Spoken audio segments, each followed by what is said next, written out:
donc sur actu225.net. Des questions osées, des réponses pertinentes de vos stars. Tous les sujets sensibles et qui fâchent.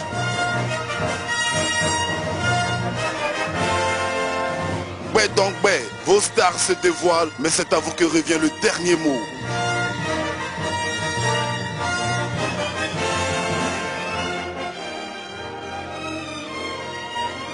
Et c'est sur actu225.net. Donc on va mettre drap.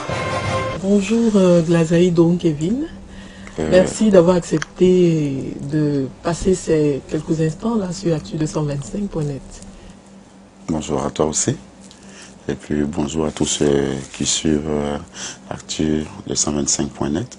Donc on va mettre drap. Est-ce que tu peux nous parler un peu de qui était le jeune Glazaï Kevin à l'âge de l'adolescence par exemple? Qu'est-ce qui l'emmène à ce métier? Comment est-ce qu'il est? Il faut dire que c'est un métier que j'ai aimé très tôt, parce que je me rappelle que quand je faisais ma première télévision, c'était en 1984. Voilà. Aujourd'hui, je suis dans la quarantaine, donc imaginez déjà l'âge que j'avais dans cette période-là. Et Glazaï Kevin, à l'âge de l'adolescence, c'est un jeune un peu turbulent. Voilà, un peu turbulent parce que j'ai touché à tout et je me suis pris très vite en charge, voilà, parce que j'aime être libre de mes mouvements et c'est pourquoi peut-être que certains trouvent que je suis un peu trop dur dans mes dits parfois. Libre de tes mouvements, est-ce que ça part d'une enfance trop protégée, surprotégée ou Oh oui, je sais pas que les parents étaient trop sévères, non, mais je suis quelqu'un qui aime son indépendance. Je n'aime pas qu'on me conditionne en fait. Je n'aime pas être conditionné. Je veux faire ce que je veux, ce que je pense, sans qu'on ne me dicte ce que j'ai à faire. Et que dès lors on commence à me dicter ce que j'ai à faire, je commence à être, je ne me retrouve plus. Alors, est-ce que tu t'énervais beaucoup? Oui, je suis très impulsif. Alors c'est quand même le jour et la nuit. Oui. Impulsif, humoriste, oui. Finalement. Oui, c'est justement, l'humoriste est une personne qui, en dehors du fait d'être humoriste, est une personne normale. Donc, qui a ses réactions normales, tu vois. Moi, je suis... je dirais, quand je dis je suis impulsif, je suis du genre à ne pas mâcher les mots. Je me dis quand il y a une situation, il faut la régler pendant que nous essayons que de vouloir garder. Parce que quand tu gardes, le lendemain, ça prend une autre tournure. Donc pendant qu'on y est, quand il y a une situation, il faut en parler et puis on avance. Parce que nous sommes amenés à marcher toujours ensemble, à se parler. Donc moi, quand je te considère comme un ami ou bien comme un pote, dès là où tu poses un acte qui dérange notre relation, ou que je pose un acte qui dérange notre relation, je veux qu'on en parle maintenant. C'est comme ça que j'ai été éduqué et c'est comme ça que je suis. On va mettre drap. Donc, il y a des personnes qui n'aiment pas la vérité. Moi, j'aime la vérité. J'aime comme on dit la vérité et j'aime dire la vérité. On va mettre drap. Les parents, est-ce que ça part du père? Est-ce que le père était comme ça, la mère était comme ça? Oui, mon père était un monsieur très direct. Très direct. C'est vrai que parfois, il y a des choses qui gênent, mais il faut trouver la manière pour faire savoir à la personne qu'il y a quelque chose qui gêne, qui dérange et tout ça. Il nous a dit que le menteur ne doit pas dormir dans le village. Parce que ce qu'il dira la veille sera différent de ce qu'il va dire le lendemain. Donc lui n'aimerait pas que ses enfants soient des menteurs. On va mettre drap. Est-ce que ça t'a posé des problèmes d'être aussi direct dans ta carrière? Est-ce que ça t'a posé des problèmes? Est-ce que ça t'a créé des... Non, au moins je sais. Oui, les soucis c'est normal parce qu'il y a des personnes qui n'aiment pas la vérité, comme je le disais tantôt. Donc, soucis, bon, pas vraiment des soucis, mais ça m'a créé des problèmes. Mais après, j'ai été plus crédible, je me suis fait respecter. Parce que j'ai dit ce que les autres ne pouvaient pas dire. Et puis, voilà, ça m'a causé des problèmes à un moment. Et puis voilà, quand on me voit, on me respecte parce qu'on sait qu'au moins, je suis clair, je suis correct et je dis ce que je pense. On va mettre drap. Il fut un temps où tu te faisais appelé exilé, c'est ça? Oh, exilé, c'est trop dit. Je m'étais retiré pour des questions de sécurité parce que il y avait une confusion totale.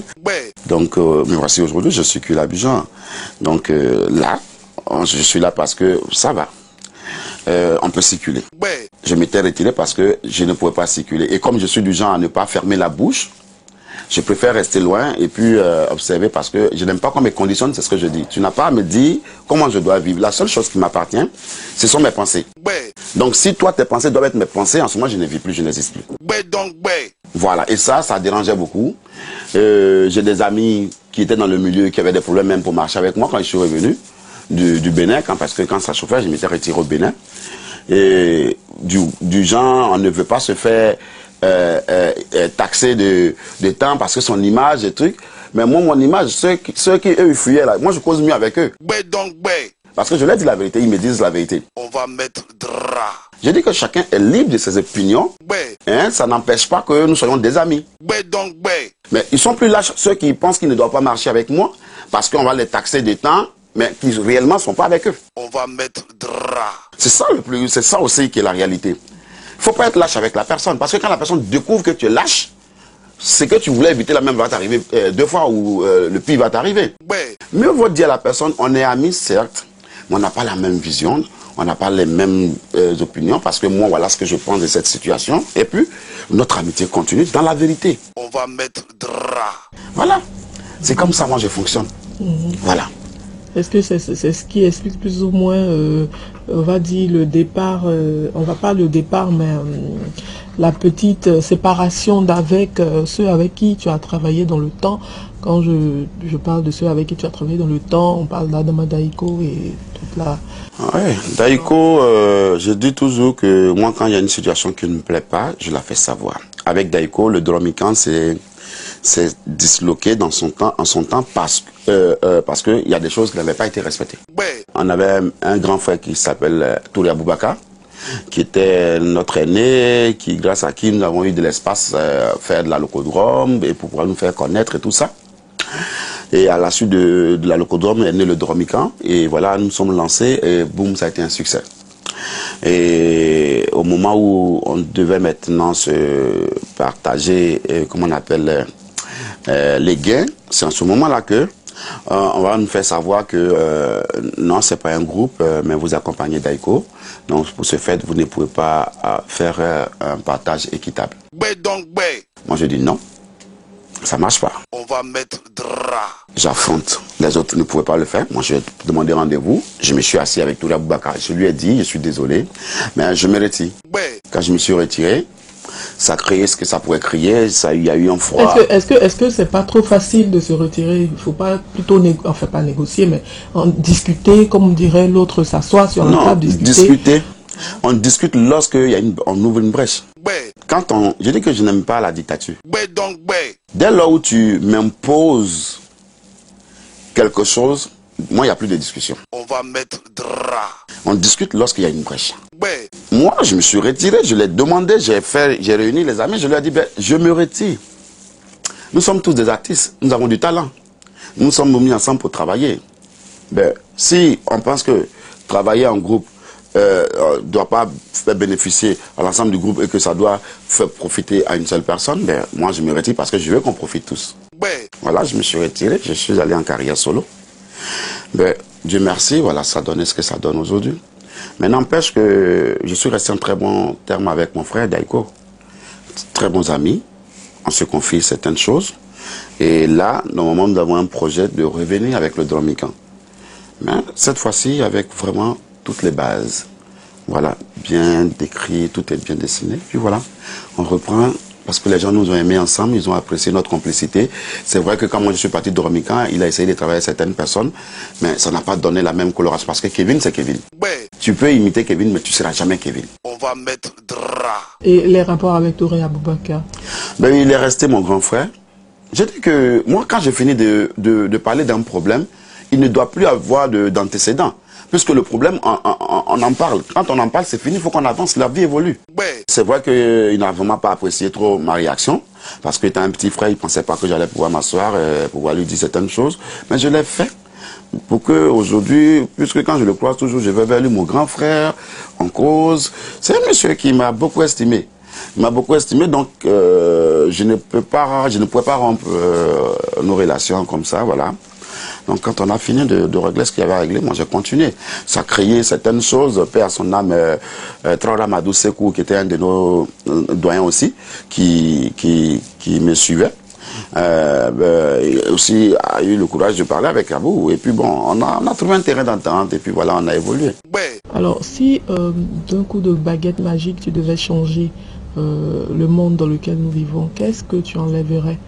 Quelles sont les plaies que tu enlèverais de ton point de vue? Si moi, je sais que je ne serai jamais Dieu, mais si je devais donner mon point de vue à Dieu, je lui demanderais de refaire le continent européen, le continent des Blancs. Là. Il n'a qu'à leur donner une nouvelle éducation. Parce que tout ce que nous vivons en Afrique, c'est parce qu'eux, ils provoquent cela. Il y a trop de méchanceté, trop d'injustice. Pour moi, j'appelle ça injustice. Et si je devais refaire le monde, je crois qu'on allait donner une bonne éducation à l'Occident. On va mettre drap. Si l'Afrique est là aujourd'hui en retard, c'est parce que l'Occident veut toujours être au-dessus et toujours nous dominer. Donc il faut poser des actes qui font qu'il n'y a pas d'union ici, il y a la division. Et puis voilà, on se prend. Parce que tant qu'il y a la division, on va prendre le temps de régler la division et on ne passe pas à l'essentiel, c'est-à-dire que créer ce qui est utile et aller penser à ce qui est utile pour la population et pour les Africains. On va mettre drap. Est-ce que Kevin a un dernier message à lancer ou un dernier mot? Un dernier mot, c'est de dire à mes fans que tout va bien. Je vais bien, voilà. Voilà, c'était difficile un moment. Mais aujourd'hui, Dieu merci, les choses sont rentrées dans l'ordre et tout ça. Voilà pour moi. Et pour un message au pays, moi je souhaite que les Ivoiriens se disent la vérité, qu'on se parle sincèrement en tant qu'Ivoiriens. Sortons des intérêts politiques, des intérêts personnels, et puis qu'on rassemble les Ivoiriens réellement pour se dire la vérité. Je dis bien la vérité. Parce que on est en train de tourner autour du pot. J'ai fait un constat. Le tissu social est déchiré. On va mettre drap. Disons-nous la vérité, que les Ivoiriens se retrouvent. L'Ivoirien, c'est celui qui est taquin. L'Ivoirien, c'est celui qui peut dire au guerrier, oh, guerrier mange l'homme. L'Ivoirien, c'est le guerrier qui peut dire, hein, c'est nous faut, vous mangez les magouillas chez vous là-bas. C'est ça, l'alliance. L'Ivoirien, c'est celui qui taquine notre Ivoirien sans qu'il y ait la violence. Je pense que tout ça a disparu. Ça a disparu. Soyons sincères, ça a disparu. L'Ivoirien se méfie de l'Ivoirien. C'est pas normal. Ça se parle par clan. C'est comme avec l'Ebola, on se touche voilà. plus. Bon, là encore, c'est pire. Déjà que la crise politique avait amené une division, Ebola même vient encore nous éloigner. Là, c'est dommage. Merci beaucoup. Donc, à vous, merci aussi. Voilà, pour moi, il faut qu'on réunisse les Ivoiriens qui se retrouvent, qui dans l'union, nous parlons du pays. On va mettre drap.